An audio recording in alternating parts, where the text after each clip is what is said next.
आप सभी को नमस्ते। क्लास 12th की मैथ्स में जो चैप्टर डिटर्मिनेंट्स हमने शुरू किया था, आज ये उसका तीसरा लेक्चर है। आज के इस लेक्चर में हम लोग फिर से प्रॉपर्टीज़ देखेंगे। पिछले लेक्चर में भी हमने प्रॉपर्टीज़ देखी थी। चूँकि वीडियो लंबा ना हो जाए, आपको एक ही झटके में सारी चीज़ें अंदर ना लेनी पड़े, उसके लिए हमने 2 वीडियो में इसको बांट दिया है। आज हम लोग कुछ और थोड़ी बढ़िया प्रॉपर्टीज़ देखेंगे। पहले भी हमने आपको बताया था कि डिटर्मिनेंट की प्रॉपर्टीज़ इसलिए आपको बताई जाती हैं ताकि आप डिटर्मिनेंट को ईजिली सॉल्व कर सकें। बड़े से बड़ा एलिमेंट, कठिन से कठिन कैलकुलेशन हो सकती है, लेकिन अगर आप प्रॉपर्टीज़ को जानते हैं तो उसमें आपके लिए कैलकुलेशन काफ़ी ईजी हो जाती है। तो शुरू करते हैं। देखिए, if elements of a row और अ कॉलम, या तो रो पे हो या कॉलम पे, in a determinant can be expressed as sum of 2 और मोर एलिमेंट्स। मतलब उसके जो एक रो में जो एलिमेंट्स हैं वो अगर किसी के सम, जैसे हमने 4 लिखा तो 3 + 1 लिख सकते हैं, 5 लिखा 2 + 3 लिख सकते हैं। इस तरह सम के द्वारा जो है दिखाए जा सकते हैं अगर एलिमेंट की बात हो रही है। Then the given determinant can be expressed as the sum of 2 और मोर डिटर्मिनेंट। मतलब आपने एलिमेंट को भी दिखाया और आप अगर वो एलिमेंट हो सकते हैं तो खुल करके वो डिटर्मिनेंट के तौर पे भी सम में दिखाया जा सकता है। अभी हम आपको एग्जांपल देंगे तो आपको समझ में आएगा, ठीक है। जैसे आप यहाँ पर देखें, फॉर एग्जांपल ये क्वेश्चन अभी करने के लिए रखा है, इसको अलग कर लीजिए। मान लीजिए हमने एक कोई ए लिया, ऐसा 5 ले लो, 4 और 2 0 1 3 2 -1 और 1, ठीक है। ऐसा हमने मान लो ले लिया, ठीक। अभी आपके सामने मन से बना के लिया। इस 5 को हम लिख दें 3 + 2 लिख दें, इसको 2 + 1 लिख दें। इस तरह से अगर हम लिखने की कोशिश करें तो देखिए हम किस तरह लिख सकते हैं। जैसे हम यहाँ लिख दें 2 3 और इसको लिख दें 1, ठीक। उसके बाद नीचे कहीं 0 1 3 2 -1 और 1। तो अब हम क्या करेंगे, दूसरा एक डिटर्मिनेंट बनाएंगे। इसका 2 3 1 है, लेकिन असलियत में तो यहाँ 5 4 2 था। अब इस 2 में क्या अभी और की ज़रूरत है, 3 की, क्योंकि हम सम के उसमें दिखाना चाह रहे हैं। तो देखिए यहाँ 3 लिख देंगे, 2 और 3 5 हो जाएगा, 3 और कितना 1 कितना 4 1 हो जाएगा। 1 से 2 पर जाना है तो 1 यहाँ। समझ पा रहे हैं, एलिमेंट्स सम में बटे हुए हैं, उसी के डिटर्मिनेंट में भी जाना है। 2 -1 1। अब आप देखें, अगर हम इसके और इसके डिटर्मिनेंट निकालें और जोड़ दें, बराबर आएगा इसके डिटर्मिनेंट के। देख लीजिए, थोड़ा सा कैलकुलेशन है बस।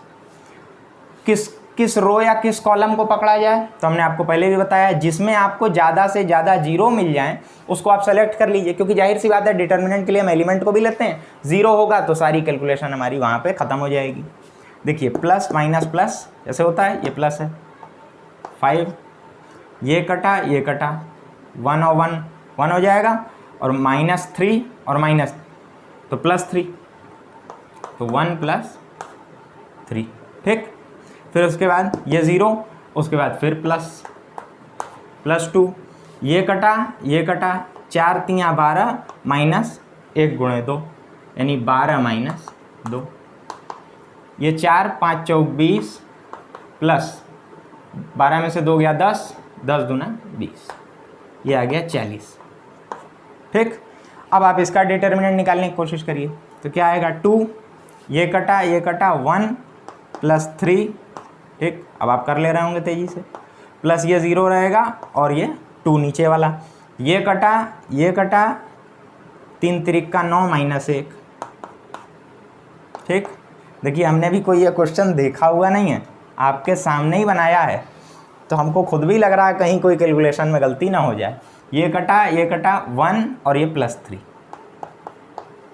ठीक। ये 0 है +2, ये कटा 3 - 1, ठीक है। देखें आप, 3 + 1 4 4 × 2 8 प्लस 9 - 1 8 और 8 दूनी 16 प्लस 3 1 4 4 3 12, 3 में से 1 गया 2 2 दूनी 4, जोड़ दीजिए इसको 8 और ये 24 12 36 और ये 40। देख लीजिए, इन दोनों को जोड़ के 40 आया और इसका अकेले का 40 आया।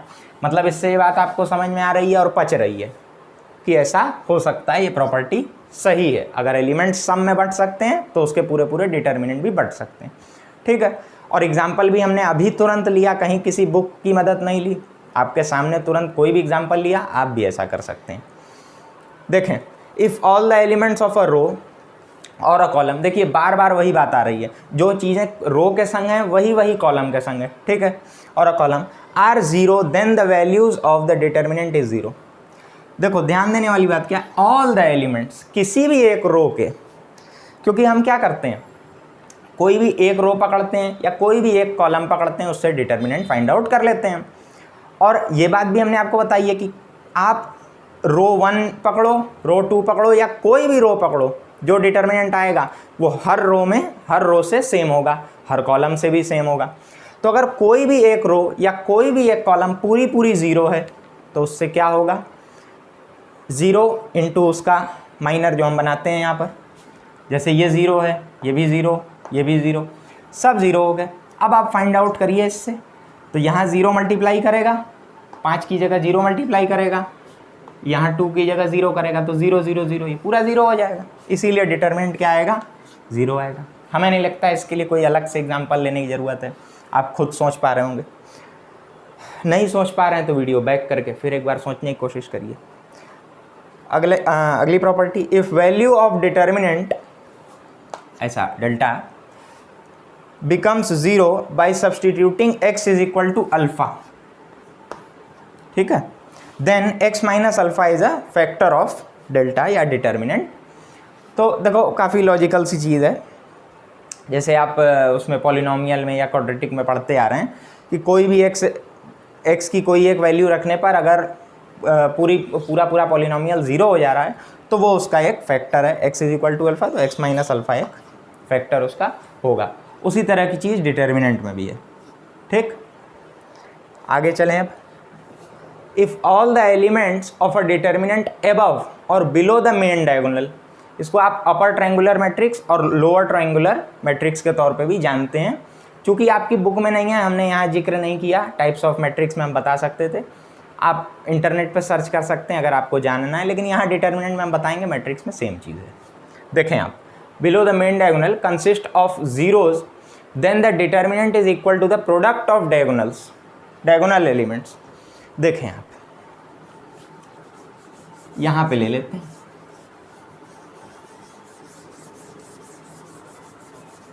जैसे मान लो हमने एक 3/3 की कोई एक डिटर्मिनेंट ऐसी ले ली, ठीक।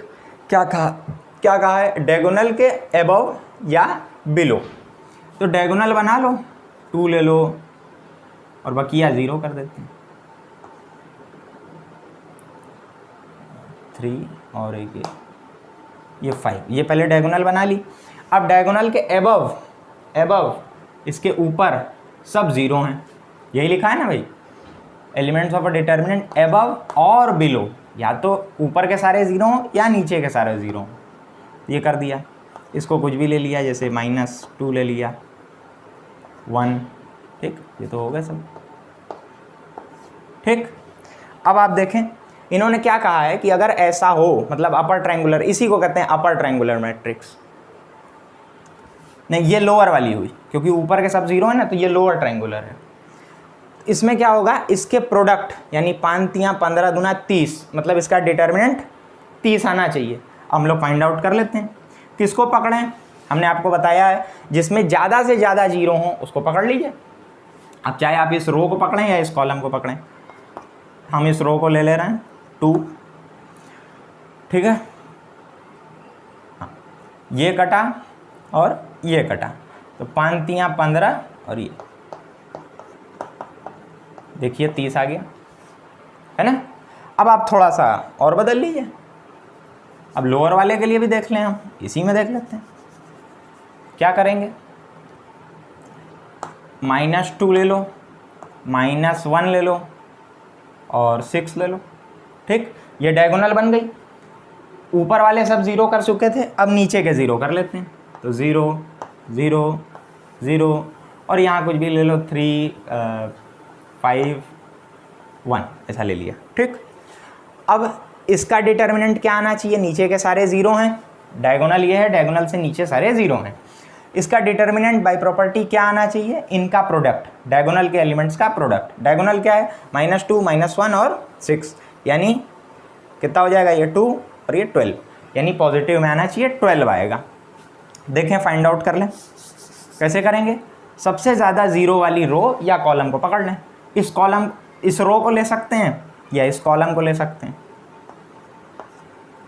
हम इस कॉलम को ले रहे हैं, -2 है, ठीक, ये कटा -6, देखिए 12 आया, वही अभी निकाला था, ठीक, ये भी प्रॉपर्टी हो गई, मतलब ये भी सही है। देखिए जनरल फॉर्म हम आपको यहाँ नहीं बता रहे हैं, जनरल फॉर्म आपकी बुक में दिया हुआ है। इन एग्जाम्पल्स को समझने के बाद, मेन इसका टेस्ट लेने के बाद कि क्या चल रहा है, आप अगर जनरल फॉर्म देखेंगे तो आपको आराम से समझ में आएगा। अब एक क्वेश्चन यहाँ देख लीजिए, देखें आप एक बार पहले खुद ट्राई करें किस तरह होगा ये डिटर्मिनेंट निकालना, आप जानते हैं। एक हिंट हम दे दे रहे हैं कि इसका डिटर्मिनेंट और इसका डिटर्मिनेंट निकालिए, मैट्रिक्स की तरह कंपेयर मत करिए। देखें इसका डिटर्मिनेंट कैसे निकालेंगे, 2/2 का है, डायगोनल में मल्टीप्लाई करेंगे, माइनस दूसरी वाली डायगोनल में करेंगे, तो 2x² माइनस 8 पंजे 40 इज इक्वल टू, इसके डिटर्मिनेंट के बराबर होगा 6 3 18 माइनस 8 पंजे 40, ठीक। अब क्या होगा, टीचू, तो 2x² 18 है, x² क्या है 9, तो x क्या हो जाएगा प्लस और -3, ठीक। तो ये क्वेश्चन भी इस तरह का हो गया, आपकी बुक का ही क्वेश्चन है ये, और ये प्रॉपर्टीज़ हमने आपको यहाँ पर बता दी। पिछला भी एक लेक्चर था प्रॉपर्टीज़ पे ही, उससे पहले लेक्चर में हमने डिटर्मिनेंट्स के बारे में देखा था। टोटल 3 लेक्चर हो चुके हैं। अब अगले लेक्चर में हम लोग माइनर, कोफैक्टर, इस तरह की चीज़ों को देखेंगे, एरिया ऑफ ट्रायंगल को भी देख लेंगे, ठीक है। फिर मिलते हैं अगले लेक्चर में, फिर कुछ नया सीखेंगे, कुछ नया जानेंगे। तब तक के लिए आप सभी को धन्यवाद।